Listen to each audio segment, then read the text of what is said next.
रात के 10 बज चुके हैं और मैं हूं आप सभी का अपना शावेज़ मलिक और हाजिर हूं आप लोग के सामने फिर से एक क्राइम की कहानी लेके, एक क्राइम की घटना के लेके। दोस्तों, पिछले कुछ दिनों से आप लोगों का जो प्यार है ये बहुत अच्छा मेरे साथ में हो रहा है और जो व्यूज़ हैं उसकी थोड़ी संख्या इंक्रीज़ हुई है और धीरे धीरे जो हमारे सब्सक्राइबर भी हैं वो भी बढ़ रहे हैं। हमारी फैमिली जो है वो 33,500 पे पहुँच चुकी है। बहुत जल्द 2-4 दिन के बाद कहूँ या फिर 5-6 दिन के बाद कहूँ, हमारी जो फैमिली है वो 34,000 प्लस की हो जाएगी। और दोस्तों, आमतौर पे मैंने आप लोग को हनी ट्रैप की कुछ कहानियाँ सुनाई हैं। बहुत ज़्यादा तो नहीं सुनाई हैं, लेकिन 2-4 कहानियाँ मैंने आप लोग को हनी ट्रैप की ज़रूर सुनाई हैं। लेकिन आज की जो कहानी मैं आप लोग को सुनाऊंगा, ये कहानी अपने आप में सारे ही केसेस से उलट है, क्योंकि इसमें जो विक्टिम है उसका इतिहास जो था वो भी एक तरीके से मैच कर रहा था। लेकिन दोस्तों, आप लोग जब इस पूरी कहानी को सुनेंगे तो आप लोग बड़ा हैरत करेंगे और आप लोग सोचेंगे कि वाकई में ऐसा कुछ भी हो सकता है। दोस्तों, क्राइम की कहानी सुनने का मतलब ये नहीं है कि आप सुने और बस चले जाएं, बल्कि क्राइम की कहानी सुनकर जो अच्छे मैसेजेस होते हैं उनको हमें ग्रहण करना चाहिए। हालांकि दोस्तों, देश और दुनिया के अंदर एक बात के 2 मतलब ज़रूर निकलते हैं। एक बात का सही मतलब जाता है और एक बात का गलत मतलब जाता है। जैसे एक फ़ोन हो गया एग्जाम्पल के तौर पर, अगर आप इसका सही इस्तेमाल करें तो ये आपके लिए बहुत अच्छा है, और अगर आप इसका गलत इस्तेमाल करें तो ये आपके लिए बहुत ज़्यादा घातक है। इसीलिए ये इसलिए बता रहा हूँ कि बहुत सारी आप लोगों ने कत्ल की स्क्रिप्ट ऐसे सुनी होंगी जिसमें दृश्यम मूवी को देखकर कत्ल किया गया है। अब ऐसा नहीं है, दृश्यम मूवी दिखाई गई थी तो उसके पीछे रीज़न कुछ और भी थे, लेकिन बहुत सारे लोगों ने उसको कत्ल करने की एक स्क्रिप्ट के तौर पे ले लिया।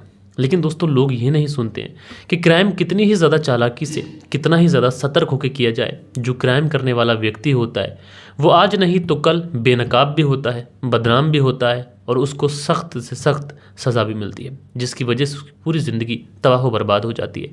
तो कहने का मतलब यही है कि इंसान को हर हाल में किसी भी एंगल से क्राइम के अलावा कोई दूसरा रास्ता निकालना चाहिए, क्योंकि कभी कभी ऐसी सिचुएशन आ जाती है कि इंसान फंस जाता है। लेकिन वहाँ पर भी आप लोग को अपने दिल पर हाथ रख कर सोचना है, रिलैक्स करना है, एंड उसके बाद में आप लोग को एक रास्ता क्राइम की साइड में जाता है, उस क्राइम वाले रास्ते पर आप लोग को क्रॉस का निशान लगाना है, यानी इस रास्ते पर कभी नहीं चलना है।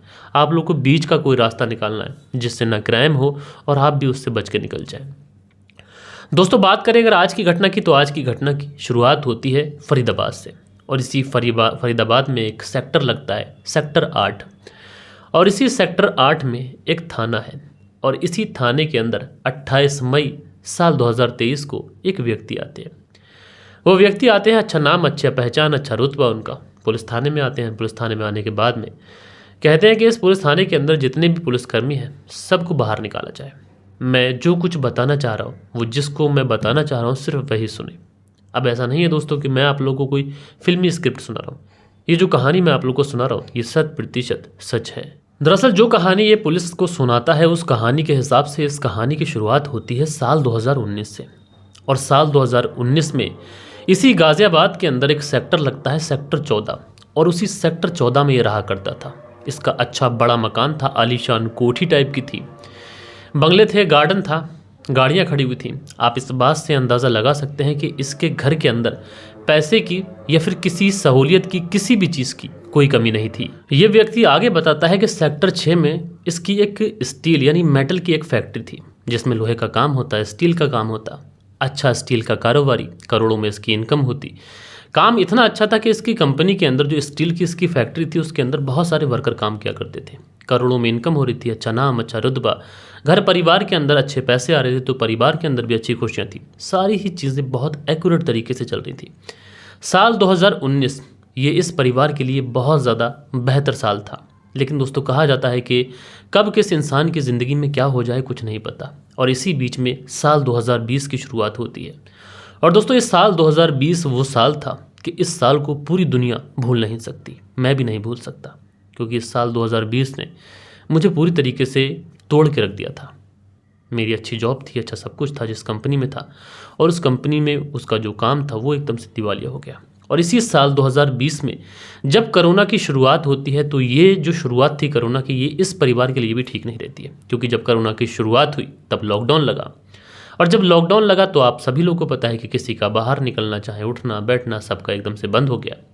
लिहाजा इस व्यक्ति का जो कारोबार था वो भी बंद होता है। उसके बाद में ये जो व्यक्ति था ये भी अपने घर में अपनी पत्नी, अपने बच्चों के साथ में कैद हो जाता है, क्वारंटाइन हो जाता है एक तरीके से।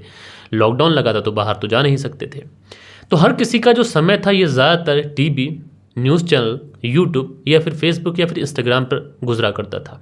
और दोस्तों, इसी दौरान लोग बहुत ज़्यादा एकदम से सोशल मीडिया के ऊपर एक्टिव हुए थे। अब ये जो व्यक्ति था ये भी सोशल मीडिया के ऊपर बहुत ज़्यादा एक्टिव रहता, कभी फेसबुक देखता, घंटों घंटों तक देखता रहता, कभी किसी वीडियो को देखता, कभी किसी पोस्ट को देखता कि दुनिया में क्या कुछ चल रहा है। अब इस दौरान जब ये फेसबुक पर बहुत ज़्यादा एक्टिव रहता है तो इस दौरान इसके फेसबुक अकाउंट पे बहुत सारे नए लोग जो होते हैं वो भी एक्टिव होते हैं। क्योंकि दोस्तों जब इंसान फेसबुक पर एक्टिव रहता है और जब इंसान अपने किसी जानने वाले को किसी थोड़े से भी जिससे ऐसा लगे कि ये बंदा अच्छा है तो उसको ऐड रिक्वेस्ट भेज देता है, फ्रेंड रिक्वेस्ट। और इसी दौरान इसके मोबाइल पर, इसके फेसबुक अकाउंट पर एक लड़की की रिक्वेस्ट आती है। अब जैसे ही उस लड़की की वो फ्रेंड रिक्वेस्ट आती है, अब ये जो बिजनेसमैन था तुरंत उस लड़की की प्रोफाइल को खोल कर देखता है तो उसमें बहुत खूबसूरत उस लड़की के फ़ोटो और सारी ही चीज़ें बहुत अच्छी, यानी कि आईडी जो थी पूरी तरीके से जेन्युइन एक लड़की की लग रही थी। अब ये जो व्यापारी था कुछ सोच पाता समझ पाता इतनी देर में ही उस लड़की का सामने से मैसेज आता है और वो लड़की कहती है क्या तुमने मुझे पहचाना। अब ये जो बिजनेसमैन था शायद इसने कभी इस लड़की को देखा नहीं था। अब एक दूसरी साइड से वो लड़की बोल रही है कि तुमने मुझे पहचाना, यानी मामला ऐसा है कि दोनों शायद एक दूसरे को बहुत ज़्यादा करीबी से जानते थे पास्ट में। लेकिन अब ये जो व्यापारी है ये सोचते हैं कि मैं आखिर इस लड़की को पहचान क्यों नहीं रहा हूँ, जबकि ये लड़की मुझसे बोल रही है कि तुमने मुझे पहचाना। तो उसके बाद में ये जो व्यापारी महोदय थे ये कहते हैं कि मैंने तुम्हें पहचाना तो नहीं, लेकिन पहचानने की कोशिश करूँगा, 1-2 दिन कोशिश करूँगा तो मुझे सब कुछ याद आ जाएगा। अब जैसे ही ये बात वो लड़की सुनती है, मैसेज में ये चीज़ें पढ़ती है तो कहती है कि कमाल की बात है, तुम मुझे 1-2 दिन के बाद याद करोगे। मैं तुम्हें मैसेज कर रही हूँ, तुम्हारे सामने हूँ, तुम मुझे अभी नहीं पहचान रहे हो तो 2 दिन के बाद भला क्या पहचानोगे। दरअसल लड़की बताती है कि मेरा नाम ईशा है और मैं तुम्हारे स्कूल में जहाँ से तुमने 12th और हाई स्कूल किया था वहीं से मैंने भी 12th और हाई स्कूल किया है, यानी हम दोनों क्लासमेट थे और इसके बावजूद भी तुम हमें नहीं पहचान रहे। दोस्तों आप लोगों ने सबने भी पढ़ाई की है, मैंने भी पढ़ाई की है, अगर हमारा कोई क्लासमेट होता है तो ऐसा कोई भी बंदा नहीं है पूरे क्लास के अंदर जिसको हम एक झलक में ही पहचान ना लें, क्योंकि हम अपने उन सारे क्लासमेट को मिस करते हैं। अब ऐसे में ये शख्स सोचता है कि एक लड़की जो मेरी क्लासमेट थी, लड़की भी देखने में इतनी ज़्यादा खूबसूरत है, क्योंकि खूबसूरत चेहरे तो वैसे ही याद रहते हैं, लड़की भी इतनी ज़्यादा खूबसूरत है और साथ के साथ मेरी क्लासमेट भी थी, तो मैं आखिरकार इस लड़की को पहचान क्यों नहीं पा रहा। उसके बाद में ये जो व्यापारी था अपने तमाम दोस्तों को जो इसकी जान पहचान में थे, जो इसके क्लासमेट थे, जो आज भी इसके साथ में कांटेक्ट में थे, ये उन सारे लोगों से कांटेक्ट करता है और उन सारे ही लोगों से ये बारी बारी से पूछता है कि हमारे क्लासमेट में कोई ऐसी लड़की थी जिसने हमारे साथ से हाई स्कूल और 12th पास आउट किया हो और उस लड़की का नाम ईशा है। तो जितने भी दोस्तों से ये पूछता है वो सारे के सारे दोस्त एक ही सुर में एक ही बात इससे कहते हैं, अरे यार तुम ईशा को भूल गए, ईशा तो क्लास की सबसे ज़्यादा सुंदर और सबसे ज़्यादा होनहार लड़की थी। अब जैसे ही ये बातें ये व्यापारी सुनता है तो इसके मन में तरह तरीके के ख्यालात आने लगते हैं। ये कहता है यार कमाल की बात है, एक लड़की जो क्लास की सबसे ज़्यादा होनहार, सबसे ज़्यादा खूबसूरत लड़की थी वो इसको मैसेज कर रही है। यानी बात साफ है कि अगर इंसान के पास में पैसा हो, धन हो, दौलत हो तो फिर क्या नहीं हो सकता। ये तमाम तरीके की जो चीज़ें थी ये इसके जहन में चलने लगती हैं। यही सारी चीज़ें अपने दिमाग में चला चला कर ये फूल कर एकदम कुप्पा हो जाता है। उसके बाद में इस लड़की के साथ में इसकी बातचीत होने लगती है। उसके बाद में ये जो व्यापारी महोदय थे उस लड़की ईशा से पूछते हैं कि अच्छा तुम क्या करती हो, शादी हुई कि नहीं हुई। तो जो लड़की ईशा होती है वो कहती है कि मेरी शादी हो गई है और उसके जो पति हैं उनका नाम रक्षित है, उनका नोएडा में ही कोई काम चल रहा है। लेकिन उसके बाद ये जो लड़की आगे बात कहती है उससे शायद ये जो बिजनेसमैन थे इनके दिमाग एकदम से घूम जाता है। दरअसल ईशा उधर से बताती है कि उसके पति जो है उससे प्यार तो करते हैं लेकिन उसके बावजूद भी वो अपने पति से खुश नहीं है। अब जैसे ही ये बातें ईशा इस व्यापारी महोदय से कहती हैं तो व्यापारी महोदय के जहन में अलग अलग तरीके की चीज़ें आने लगती हैं कि अगर ईशा मेरी पत्नी होती तो मैं उसको इस तरीके से रखता, उसको खुश रखता। यानी एक तरीके से जहनी ख्याली पुलाव ये अपने दिमाग में पकाने लगते हैं। उसके बाद में बातचीत आगे बढ़ती है, धीरे धीरे बातचीत आगे बढ़ती है। फेसबुक से ये बातचीत जो थी आगे बढ़ते बढ़ते, क्योंकि लॉकडाउन का समय है, ज़्यादातर समय इंसान खाली है, न काम का बोझ है न किसी तरीके से, बस इंसान खाली समय में मोबाइल ही देख रहा है। तो ऐसे में न पत्नी को शक है पति के ऊपर, न बच्चे पूछ रहे पिताजी क्या कर रहे हो, क्योंकि बच्चे अलग मोबाइल देख रहे हैं, पत्नी अलग मोबाइल देख रही है और पति अलग मोबाइल देख रहा है। तो ऐसे में सारी ही चीज़ें एक दूसरे से इंसान कनेक्शन जुड़ा हुआ था लेकिन उसके बावजूद भी कनेक्शन कटा हुआ था लॉकडाउन के अंदर, क्योंकि ये जो तीसरा शख्स इंसान के बीच में आ गया ना, मोबाइल, ये बहुत ज़्यादा खतरनाक है। अब ऐसे में जब फेसबुक से लगातार इनकी बातचीत होती गई तो उसके बाद में इन दोनों ने नंबर एक्सचेंज कर लिया। नंबर एक्सचेंज करने के बाद में अब ये लोग व्हाट्सएप पर आ गए। धीरे धीरे व्हाट्सएप पर चैट हुई। व्हाट्सएप पर चैट होती, लगातार दोनों एक दूसरे को रिझाने की भरपूर कोशिश करते। क्योंकि शायद लड़की भी यही चाह रही थी कि इस बिजनेसमैन को अपने प्यार में फंसा ले। दूसरी तरफ ये जो बिजनेसमैन था ये भी चाह रहा था कि इतनी खूबसूरत लड़की है, अगर मेरे प्यार के जाल में फंस जाएगी तो ज़िंदगी बहुत अच्छी हो जाएगी। इसीलिए अब ये लोग कॉल पर बातचीत करना शुरू कर देते हैं। और दोस्तों, जब कॉल पर बातचीत शुरू होती है तो धीरे धीरे इस बिजनेसमैन को ऐसा लगता है कि जो लड़की ईशा है ये धीरे धीरे उसकी तरफ अट्रैक्टिव हो रही है। आज जब इसको ऐसा लगता है कि ईशा उसकी तरफ अट्रैक्टिव हो रही है तो कहीं ना कहीं ये भी अब उसके लिए ज़्यादा ही अट्रैक्टिव होने लगता है। और उसके बाद में एक दिन ये अपनी मोहब्बत का इजहार उससे कर देता है। ईशा भी उससे अपनी मोहब्बत का इजहार कर देती है। दोनों जो थे वो एक दूसरे के साथ में कनेक्शन में जुड़ जाते हैं। दोस्तों, एक मर्द एक औरत की सबसे ज़्यादा गलत चीज़ अगर दुनिया में कोई है तो वो ये है। और दोस्तों, इस चीज़ से हर कोई फेस करता है। भले ही आपकी शादी हो गई हो, आप शादीशुदा हैं, आपके बच्चे हैं, लेकिन उसके बावजूद भी अगर नॉन लड़की कोई आपसे बात करती है तो आप उसके ऊपर डोरे फेंकना चालू कर देते हैं। वही लड़की करती है और यही चीज़ें नहीं करनी चाहिए।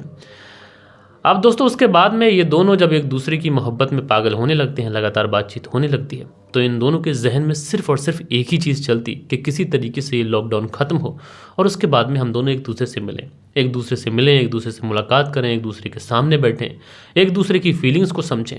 यही इंतज़ार इनको था कि किसी तरीके से लॉकडाउन ख़त्म हो जाए। और दोस्तों, उसके बाद में आखिरकार वो दिन भी आता है। साल 2020 का एंड होते होते जो लॉकडाउन था ये भी ऑलमोस्ट ख़त्म होने पे आ जाता है, क्योंकि इस लॉकडाउन में बहुत सारी ढील मिल चुकी थी। और दोस्तों, जैसे ही लॉकडाउन में थोड़ी सी रियायत होती है, थोड़ी ढील होती है, तो ये जो बिजनेसमैन महोदय थे तुरंत ईशा से कहते हैं कि मुझे तुमसे मिलना है।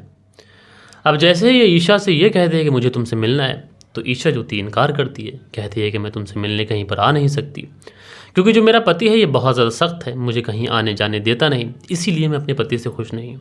लेकिन एक काम कर सकते हैं कि तुम नोएडा आ जाओ। जब मेरे पति काम के लिए निकलते हैं तो उस समय 4-5 घंटे का समय मिलता है जब मैं घर पे अकेली रहती हूँ, और उसी दौरान तुम मुझसे मिल के चले जाना। अब जैसे ही ये बातें ये बिजनेसमैन महोदय सुनते हैं तो इनके मन के अंदर खुशी के लड्डू फूट जाते हैं। तुरंत दौड़े दौड़े भागे भागे नोएडा पहुँचते हैं, तैयार होते हैं, अच्छे कपड़े पहनते हैं, खुशबू लगाते हैं, क्योंकि एक स्कूल की क्रश उन्हें मिलने के लिए बुला रही है। लिहाजा जैसे ही ये उस लड़की के पास पहुँचते हैं अंदर, तो घर में उस लड़की से मुलाकात भी होती है। लड़की से मुलाकात होती है, बातचीत होती है। अब चूंकि एकांत था तो इस एकांत को ये दोनों लोग बर्दाश्त कर नहीं पाते हैं, और उसके बाद में उसी घर के अंदर उसी एकांत का फ़ायदा उठाते हैं और दोनों एक दूसरे के साथ में फिजिकल हो जाते हैं। दोनों एक दूसरे के साथ में इंटीमेट होते हैं। और इंटीमेट होने के बाद में ये जो बिजनेसमैन महोदय थे ये बहुत ज़्यादा खुश थे। इनको लग रहा था कि ये अपनी स्कूल की एक बहुत पुरानी क्रश से आज इनकी मुलाकात हुई और उस मुलाकात को उन्होंने अवसर में तब्दील कर दिया, उसके साथ में वो फिजिकल हो लिए। ये उनके लिए एक अचीवमेंट से कम नहीं था। मन ही मन खुश हैं, लड्डू फूट रहे हैं, और यही खुशी को लेकर ये अपने घर वापस आ जाते हैं। और घर आने के बाद में फिर से इसी ईशा के साथ में व्हाट्सएप और कॉल पर बातचीत शुरू कर देते हैं। अब घर आकर ईशा से जब ये बातचीत शुरू करता है, एक दूसरे के साथ में गुजारे गए पलों के साथ में डिस्कस करता है, लेकिन जो ईशा थी उसकी आवाज़ में वो चहचहाट नहीं थी जो पहले थी। ईशा मन में दुखी थी। अब जो व्यापारी महोदय थे ये ईशा से पूछते हैं कि तुम क्यों दुखी हो, क्या प्रॉब्लम है? अभी तो हम मिले हैं, हमने एक दूसरे के साथ में अपने एक अच्छे पल बिताए हैं। तो जो ईशा थी ये कहती है कि वो अपने पति से बहुत ज़्यादा परेशान है, लेकिन पति से छुटकारा पाए तो पाए कैसे? अपने पैरों पर खड़ी भी होना चाहती है, कुछ काम करना चाहती है, लेकिन काम करने के लिए पैसे चाहिए और पैसे मेरे पास है नहीं। अब जैसे ही ये बातें ये व्यापारी महोदय सुनते हैं कि पैसा चाहिए काम करने के लिए, अब चूंकि इनके पास तो अच्छा पैसा था, दूसरी तरफ कॉलेज की उनकी क्रश और उसके साथ में इंटीमेट हुए, तो ये दिल जो था अपना बड़ा कर कर और खूब ताव में आकर उससे कहते हैं कि बताओ कितने पैसे चाहिए। तो उधर से जो ईशा होती है वो कहती है कि मुझे 20 लाख रुपए चाहिए। अब जैसे ही 20 लाख रुपए की बात ये व्यापारी सुनते हैं तो इनको बहुत बड़ा शौक भी लगता है। कुछ देर तो सोचते हैं, अब चूंकि ज़ुबान दे चुके थे, ज़ुबान से फिसलेंगे तो फिर बदनामी हो जाएगी, जो क्रश है उसके सामने इज्जत घट जाएगी। इसलिए जैसे तैसे कर कर ये ईशा की बात को मानते हैं और 20 लाख रुपए ईशा के नाम पर ट्रांसफ़र कर देते हैं। उसके बाद में बातचीत का सिलसिला वैसे ही शुरू, कभी मिलना मिलाना ये सारी चीज़ें होती रहती हैं। धीरे धीरे जो ईशा थी अपने बिजनेस को आगे बढ़ाने के लिए और पैसे मांगती, कभी और पैसे मांगती। दरअसल पिछले 1 साल के अंदर ये जो पैसों की मांगी गई रकम थी, ये रकम तकरीबन 1 करोड़ रुपए हो चुकी थी। लेकिन अभी भी ये जो व्यापारी था इसके जहन में ये चीज़ें नहीं थी कि इसके साथ में कुछ चल रहा है। बल्कि वो तो यही समझता था कि एक लड़की से वो प्यार करता है, उसको बिजनेस करने के लिए पैसे चाहिए और वो उसको पैसे दे रहा है। लेकिन धीरे धीरे इस व्यापारी को ये लग रहा है कि वो उसको बहुत बड़ी रकम दे चुका है। 1 करोड़ रुपए कोई छोटी रकम नहीं होती है, बहुत बड़ी रकम होती है। लिहाजा व्यापारी को ये लगने लगता है कि ये जो लड़की है शायद उसे इस्तेमाल कर रही है। लेकिन ये चीज़ें भी आते आते उसके जहन में बहुत ज़्यादा समय लग जाता है। यानी जो रकम थी वो लगभग 1 करोड़ के भी पार जाकर लगभग 1 करोड़ 20-30 लाख रुपए के आसपास पहुंच जाती है। अब दोस्तों उसके बाद में ये जो व्यापारी था, ये उस लड़की से जब वो लड़की पैसे मांगती है तो ये पैसे देने से इनकार करता है। कहता है अब उसके पास में और पैसे नहीं हैं, क्योंकि उसकी भी बीवी है, उसके भी बच्चे हैं। लेकिन यहाँ पर अभी तक इस व्यापारी के जहन में ये चीज़ें नहीं थी कि उसके साथ में कोई ट्रैप हुआ है। वो तो यही समझ रहा था कि वो एक लड़की से मोहब्बत करता है, उसको पैसे चाहिए थे तो बस उसकी मदद की है। लेकिन जैसे ही ये व्यापारी जो था उस लड़की से पैसे देने के लिए इनकार करता है, तो यहीं से गंदा खेल चालू होता है। और जब जाकर इस व्यापारी को ये रियलाइज़ होता है कि ये तो एक बहुत बड़ा मोहरा बन चुका है। दरअसल जब ये उस लड़की को पैसे देने से इनकार करता है तो वो जो लड़की थी आगे से कहती है कि देखो, अगर तुम मुझे और पैसे नहीं दोगे तो मैं दिल्ली आऊँगी, और दिल्ली आने के बाद मैं तुम्हारे खिलाफ रेप का केस दर्ज करूँगी, और उसके बाद में तुम इज्जत से भी जाओगे, पैसे से भी जाओगे, घर परिवार से भी जाओगे। अब जैसे ही ये बातें व्यापारी सुनता है तो इसकी तो सिट्टी बिट्टी गुल हो जाती है। उसके बाद में वो लड़की कहती है कि देखो, अगर रेप का केस तुम्हारे ऊपर लगा दिया तो उसके बाद में कंपनसेशन में मैं जितने चाहूँ तुमसे पैसे मांग सकती हूँ। अब व्यापारी की सिट्टी बिट्टी गुल करे तो करे क्या, जाए तो जाए कहाँ। अब पास में कोई चारा भी नहीं है। उसके बाद पैसे देने का फिर सिलसिला शुरू होता है। कभी 10,000 देता, कभी 50,000 देता, कभी 1 लाख, कभी 10 लाख, कभी 20 लाख। यानी साल 2019 से ये पूरा खेल चालू हुआ था, और साल 2022 आते आते अब ये जो रुपयों की रकम की जो क्वांटिटी थी, जो तादाद थी, वो लगभग 2 करोड़ रुपए को पार कर चुकी थी। यानी इस व्यापारी को एक बार संबंध बनाने की जो कीमत चुकानी पड़ी थी वो लगभग 2 करोड़ रुपए के पार हो चुकी थी। एक तरफ पैसा तो जा रहा है, लेकिन दूसरी तरफ इस व्यापारी को, इस बिजनेसमैन को ये भी खौफ है कि अगर फैमिली को पता चलेगा, पत्नी को पता चलेगा, बच्चों को पता चलेगा, रिश्तेदारों को पता चलेगा तो बड़ी बदनामी हो जाएगी। लोग क्या कहेंगे कि मैं कैसा कैरेक्टरलेस इंसान हूँ, इतना बड़ा नाम, इतना बड़ा रुतबा, लेकिन उसके बावजूद भी मैं एक लड़की से मिलने के लिए नोएडा चला गया, उसके घर जाकर मैंने वीडियो बनवा ली और उसके बाद में उसके ऊपर करोड़ों रुपए लुटा चुका। बड़ी बदनामी हो जाएगी। लिहाजा उसके बाद में ये, चूँकि अब साल 2022 से साल 2023 आ चुका था और जो पैसे मांगने का सिलसिला था वो बदस्तूर जारी था। अब ये सारी चीज़ें इस व्यापारी को बहुत ज़्यादा अंदर ही अंदर कचोट रही थी। इस वजह से इस व्यापारी ने अपनी कई बार जान देने की भी कोशिश की। उसके बाद में आखिरकार जो उस लड़की ईशा को कॉल करता है, और कॉल करने के बाद में कहता है कि देखो, एक काम करो, तुम मुझे फाइनल एक रकम बता दो जो मैं तुमको दे सकूं, क्योंकि इन 2-3 सालों के अंदर मैंने तुम्हें करोड़ों रुपए दिए हैं और उसके बाद में कई बार मैंने अपने आप को ख़त्म करने की कोशिश भी की है। तो बेहतर यही होगा कि तुम मुझे एक मोटा मोटा रकम बता दो जो मैं तुम्हें दे सकूं, और उसके बाद में ये जो झंझट है, ये झंझट ख़त्म हो जाए हमेशा के लिए। तो जो लड़की होती है सामने से कहती है कि देखो, पिछले तुमने मुझे क्या दिया क्या नहीं दिया इससे मतलब मत रखो, तुम मुझे आगे 5 करोड़ रुपए दे दो और ये जो पूरा झंझाल है, ये जाल जो है, उससे आज़ाद हो जाओ। अब जैसे ही 5 करोड़ की बात ये व्यापारी सुनता है तो इसको तो बड़ा झटका लग जाता है कि 5 करोड़ रुपए कहाँ से लाऊंगा। थोड़ी देर सोचता है कि 5 करोड़ रुपए से कहाँ से दिए जाएंगे। फिर सोचता है कि अगर मैंने इसे 5 करोड़ रुपए दे भी दिए तो उसके बाद भी ब्लैकमेलिंग खत्म हो जाएगी, इसका कोई फुल गारंटी नहीं है। इसलिए जो व्यापारी था इस लड़की ईशा से साफ तौर से इनकार कर देता है। वो कहता है कि मेरे पास में कोई पैसा नहीं है तुम्हें देने के लिए, तुम्हें जो करना है वो कर लो।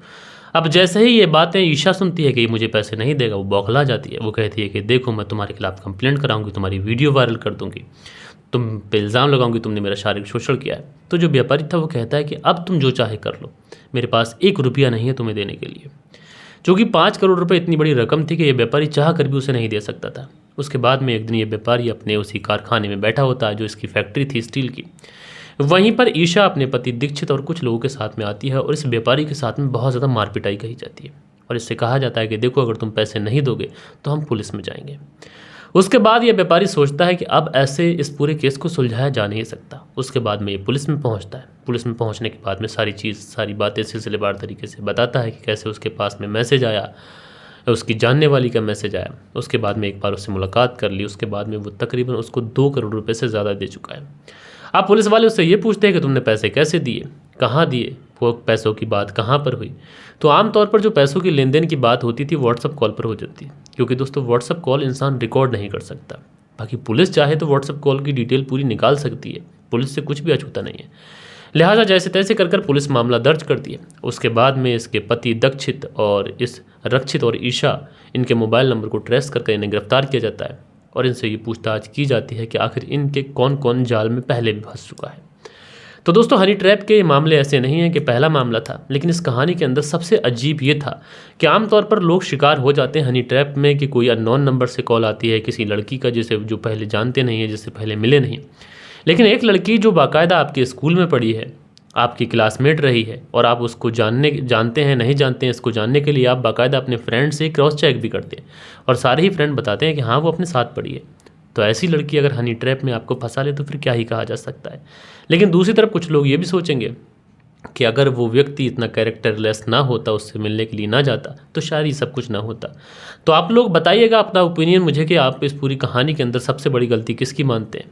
और अगर आपके पास में आपकी किसी क्लासमेट का मैसेज आता या कॉल आता तो क्या आप उस पर विश्वास करते, भरोसा करते और आप शादीशुदा होते उसके बाद, ये भी मुझे बताइएगा। बाकी दोस्तों, कल के दिन आप लोग के कुछ प्यारे प्यारे कमेंट्स भी हैं, वो वक्त होता है कि आप लोग के कमेंट्स पढ़ लिए जाएं। अब चूंकि दोस्तों आज का जो वीडियो है मैं दोपहर में 1 बजे ही शूट कर रहा हूँ क्योंकि मुझे शाम के वक्त कहीं काम से जाना है। तो कुछ लोगों के कमेंट्स जो 1 बजे के बाद आएंगे वो मिस हो जाएंगे, तो 1 बजे तक के जितने कमेंट्स हैं वो मैं पढ़ दे रहा हूँ। पहला कमेंट से मंसूरी भाईजान जी का लिखते हैं, भाई जी हम आपको सऊदी अरब से सुनते हैं, भाई जी आपका कहानी सुनाने का अंदाज़ बहुत अच्छा है। तो मंसूरी भाईजान जी मेरे भाई आपका शुक्रिया। जयप्रकाश सिंह लिखते हैं, नमस्कार शावेज़ मलिक भाई, आपकी स्टोरी बहुत अच्छी आती है। तो जयप्रकाश सिंह जी आपका बहुत बहुत शुक्रिया। राजकुमार लिखते हैं, ऐसी कहानियों से बहुत प्यारे प्यारे मैसेज मिलते हैं। तो राजकुमार जी आपका बहुत बहुत शुक्रिया। फिरोज़ बानी लिखते हैं, बहुत अच्छी कहानी है। तो फिरोज़ बानी जी शुक्रिया मेरे भाई। बालिश बिहारी लिखते हैं, मलिक साहब नमस्कार जी, आप क्राइम की कहानी सुनाने में अच्छा लगता है सर, जैसे इस दूसरी कहानी में सुनते हैं सर जी, थैंक्स सर जी। तो बालिश बिहारी जी मेरे भाई आपका शुक्रिया। फिरोज़ बानी हैं, हार्ड बनाते हैं, शुक्रिया। मंसूरी भाईजान जी हार्ड बनाते हैं, बहुत बहुत शुक्रिया। दिनेश कुमार लिखते हैं, बहुत बढ़िया कहानी है भाई। तो दिनेश कुमार जी शुक्रिया आपका। एक खान लिखते हैं, कहानी बहुत अच्छी लगी भाई, शुक्रिया आपका। दिनेश कुमार लिखते हैं, भाई बहुत बढ़िया कहानी है। दिनेश कुमार जी शुक्रिया। दिनेश कुमार आगे लिखते हैं, भाई आप बहुत बढ़िया कहानी सुनाते हैं। दिनेश कुमार जी मेरे भाई शुक्रिया आपका। साजिददार हैं जो हार्ट बनाते हैं, शुक्रिया। अभिमन्यु पांडे लिखते हैं, मैं आपके चैनल से शुरू से ही जुड़ा हूं, मैं आपकी कहानी रोज़ सुनता हूं और लाइक भी करता हूं। तो अभिमन्यु पांडे जी मैं आपको बहुत अच्छे से जानता हूं कि आप मेरे चैनल पर शुरू से जुड़े हैं और आपका मैं जितना शुक्रिया अदा करूँ उतना कम है। उसके बाद में अगला जो कमेंट्स है ये है राम लखन करके आईडी है और लिखते हैं, हम हरियाणा से उड़ीसा से सुनते हैं आपकी कहानी। तो भाई बहुत शुक्रिया। जयप्रकाश सिंह लिखते हैं, नमस्कार मलिक भाई साहब, वीडियो बहुत अच्छी आती हैं आपकी। तो जयप्रकाश सिंह जी नमस्कार भैया, शुक्रिया। दिनेश कुमार लिखते हैं, भाई बहुत बढ़िया कहानी है और उस पर दिनेश कुमार जी के उस पर एक रिप्लाई भी आया है तो उनका भी शुक्रिया भाई। एक खान लिखते हैं, वेरी नाइस स्टोरी। तो एक खान जी शुक्रिया। प्रकाश राज लिखते हैं, नमस्कार सर जी, बेंगलोर से सुनते हैं। तो प्रकाश राज जी नमस्कार भैया, कैसे हैं आप। उसके बाद में HGHNXJ करके आईडी लिखते हैं, सॉरी भाई मैं कमेंट्स कर पा रहा हूं पर कहानी आपकी रोज़ सुनता हूं। जी भाई शुक्रिया आपका। राजकुमार लिखते हैं, थैंक यू सो मच मैं इतने प्यारी कहानियां सुनाने के लिए, मगर मुझे एक बात समझ नहीं आती कि आजकल की दुनिया को क्या हो गया है, इंसान किस पर भरोसा करे और किस पर नहीं करे। कहानियाँ आप सच में बहुत खूबसूरत तरीके से सुनाते हैं। तो राजकुमार जी मेरे भाई शुक्रिया आपका, शुक्रगुजार हूँ। जयप्रकाश सिंह लिखते हैं, नमस्कार भाई साहब। तो भैया नमस्कार, शुक्रिया आपका। उसके बाद में असगर शेख हैं लिखते हैं, हम सऊदी अरब से कहानी सुनते हैं, बहुत शुक्रिया। सुल्त्यागी हैं लिखते हैं, नमस्कार मलिक भाई साहब, रेनू सुल्त्यागी शियाना बुलंदशहर से। तो आप दोनों पति पत्नी का बेहद शुक्रिया, नमस्कार। माजिद अंसारी हैं लिखते हैं, अस्सलाम वालेकुम भाई। तो भाई वालेकुम सलाम, शुक्रिया। राजकुमार हैं लिखते हैं, जस्टिन मैं आपकी कहानी नहीं सुन पाया था और उस दिन मैंने भी आपको बहुत मिस किया सर जी, जिस दिन मेरी कहानी नहीं सुनाई उस दिन बहुत मिस किया। तो राजकुमार जी मैं भी आपको उतना ही प्यार करता हूं जितना आप मुझसे प्यार करते हैं। मैं भी कभी भी अपने व्यूवर्स से अगर कभी मैं बातचीत ना करूं, कमेंट्स ना पढ़ूं, तो मुझे भी ऐसा लगता है बहुत अधूरा अधूरा। दिनेश कुमार लिखते हैं, भाई बहुत मुबारक हो आपको, कहानी आपकी बढ़िया है। नसीर अहमद लिखते हैं, क्या कहें शावेज़ भाई, लगता है लोग इंसानियत ख़त्म होती जा रही है, अल्लाह पाक रहम करे हम सब पर। नसीर अहमद जी शुक्रिया मेरे भाई। आगे नसीर अहमद जी का कमेंट लिखते हैं, अस्सलाम वालेकुम शावेज़ भाई। तो वालेकुम सलाम जी, शुक्रिया। मंसूरी भाईजान लिखते हैं, हम आपको 300 के आसपास से सुनते हैं और भाई जी फिर भी कोई दिन हमने मिस नहीं किया है। तो मंसूरी भाईजान जी ऑलमोस्ट आपने भी हमारे साथ में एक लंबा सफ़र तय किया है, शुक्रिया आपका। दिनेश कुमार लिखते हैं, भाई मैं और मेरी वाइफ डीफ कजाकिस्तान अल्मेटी से आपको सुनते हैं। तो दिनेश कुमार जी शुक्रिया मेरे भाई। उसके बाद में सीता रमन है लिखते हैं, गोरखपुर गुलहरिया से हम आपको सुनते हैं, लेकिन इस खबर का हमें पता नहीं, तो आप गूगल कर लीजिए। सुल्त्यागी लिखते हैं, भैया मेरी उम्र 52 वर्ष है और इस मैसेज में उम्र मेरी पत्नी जो है उनकी उम्र भी 50 वर्ष है। सुल्त्यागी शियाना बुलंदशहर से। तो बाई मिस्टेक मैंने 60 वर्ष बोल दिया, लेकिन माफ़ी चाहता हूँ, लेकिन आपका शुक्रिया पति पत्नी का। सलीम हैदर करके हैं, लिखते हैं मैं ये भी इसलिए नहीं देखता कि आप एक जुमला 2 बार बोलते हो और वीडियो को लंबा करने के लिए, मैं इसलिए नहीं देखता। अरे सलीम हैदर जी, कहानी का मतलब ही यही होता है कि बहुत डिटेल में, बहुत प्यार प्यार से समझाया जाए। न्यूज़ थोड़ी है कि 2-4 मिनट में बता के निकल जाएंगे। कहानी मतलब स्टोरी, तो स्टोरी को स्टोरी के हिसाब से ही सुनाया जाता है। राजकुमार हैं, लिखते हैं सर मुझे आपका दूसरा चैनल नहीं मिल पाता, पता चल पाया है क्योंकि मैं आपको सब्सक्राइब कर पाता, क्योंकि मुझे आंखों से कम दिखाई देता है तो मुझे मुश्किल है आपका चैनल ढूंढने में। दूसरा जो आपने सब्सक्राइब करने के लिए बोला है। तो राजकुमार जी, आप कमेंट्स कर सकते हैं, तो इतना तो देख ही सकते हैं कि जो कल के ही दिन मैंने वीडियो डाला था उसके टाइटल पर मैंने अपने चैनल का नाम दे रखा है, यानी ब्लू कलर में दिखाई पड़ेगा, नीले रंग का। तो उस पर आप क्लिक कर दीजिए, डेफिनेटली आप मेरे चैनल पर सीधा डायरेक्टली पहुंच जाएंगे। उसके बाद में दीपासा मल करके लिखते हैं अरे भाई ये दुनिया पागल है। शुक्रिया आपका। संजू जी हैं, लिखते हैं सर पूरी जानकारी नहीं थी तो वीडियो क्यों बनाया। उसके बाद में बालेश्वर बिहारी अपना कमेंट्स करते हैं, फिरोज़ जी कमेंट्स करते हैं, दिनेश कुमार जी कमेंट्स करते हैं। सो दोस्तों, कुछ प्यारे प्यारे कमेंट्स थे जो आप लोगों ने कल के दिन किए थे। आशा करता हूँ कि आज की जो कहानी है ये आप लोग को ज़रूर से ज़रूर पसंद आई होगी और इस कहानी के अंदर जो मैसेज है वो भी आप लोग को पसंद आया होगा। बाकी दोस्तों, मिलते हैं कल के दिन किसी और क्राइम स्टोरी के साथ में। जब तक के लिए अपना ख्याल रखें, परिवार का ख्याल रखें, रिश्तों की अहमियत को समझें, देश का ख्याल रखें। जय हिंद, जय भारत।